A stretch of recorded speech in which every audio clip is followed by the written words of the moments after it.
আপনার ফোনের র্যাম যদি 2 জিবি থেকে থাকে তাহলে আপনি বাড়িয়ে 12 জিবি পর্যন্ত করে নিতে পারবেন। কারণ ফোনের র্যামটা যদি বাড়িয়ে নিতে পারেন তাহলে আপনার ফোনটা স্মুথলি ব্যবহার করতে পারবেন। কোনো ধরনের সমস্যা হবে না। আপনার ফোনটা যতই কম দামি হোক বা নরমাল হোক না কেন আপনি কিন্তু খুব সহজে র্যাম বাড়িয়ে নিতে পারবেন। কীভাবে ফোনের র্যাম বাড়িয়ে নেবেন চলুন তাহলে মোবাইল স্ক্রিনে দেখিয়ে দেওয়া যাক।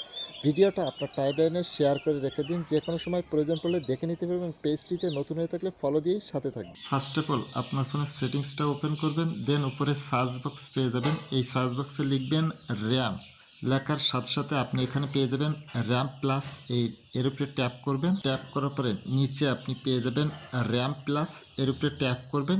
ট্যাপ করার সাথে সাথে আপনি এখানে দেখতে পাবেন র্যাম প্লাস, এটা বন্ধ, এটাকে অন করে দিবেন। অন করার পরে এই নিচে আপনি সব থেকে বেশি যেটা থাকবে এখান থেকে আমার 8 জিবি আছে, এই 8 জিবিটাকে সিলেক্ট করে দিবেন। সিলেক্ট করার পরে ওকের উপরে ট্যাপ করবেন। ট্যাপ করার সাথে সাথে আপনার ফোনটা একবার বন্ধ হবে, বন্ধ হয়ে অন হয়ে যাবে।